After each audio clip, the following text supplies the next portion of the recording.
Hey, this is Nick, or Quarantine Nick, you can see. I'm one of the developers for Collective. I wanted to make a quick video talking about some of the stuff about voting that isn't covered in our trailer. You can look at all this stuff on the library section of the website, but it's more like, it's like a legal code. It's really a pain to look through all that stuff and actually learn. Just the quick rundown is basically, so number one, the top 10 cards every week with the most votes get in the game. The cutoff is Wednesday midnight, but the actual cards are counted on Friday morning at 10 a.m. and those are both Pacific Standard Time. Now that happens because if you post something on Wednesday night, you want to let it have some time to get some more votes. New cards that are added to the game have an orange border on the side for a while, and then after about, I think at most a month, they're added to the standard format where you can test them out in multiplayer, and then the border changes to blue. After at most 2 years of being in standard, they get rotated out. Eventually we'll have a format where those cards are still playable, but it's not available right now. We're going to develop it later. So that is why, for example, cards which are part of the core set are actually not in standard.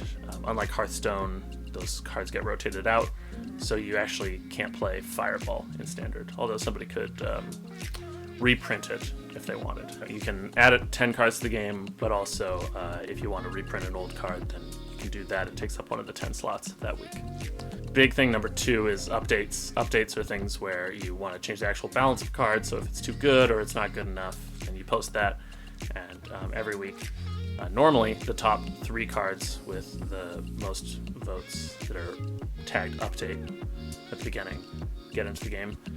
As far as other ways to add changes to the game, let's see, there's a thing called cosmetic updates. Cosmetic updates basically mean they're like updates, but there's no limit on how many you do, and they can't affect balance. There's only 3 things that affect balance that can be added in a week.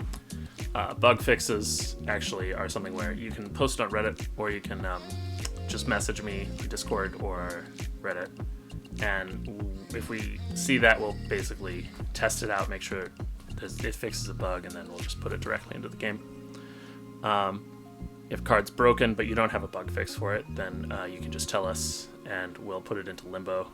We don't want broken cards in the game. It's really helpful to do that. If you see a card that doesn't work, put it into Limbo, and then as soon as the creator gives us a fix for it, it'll come back out and people can start playing with it again. The last one is a quality of life update. So these are kind of new, and the idea behind this is that if it technically affects the way that the card works, but it's such a minor change that it's not actually going to affect balance, or it's just something that everybody agrees is a good change, you can just send it to us directly, and we'll kind of maybe ask around, or if it's just so obviously a good idea, we'll just put it in, and that you don't have to vote on, basically. Thanks a lot, and yeah, we'll see you soon in game. All right, here we go. This is ooh. This is my parents' cat. Say hi.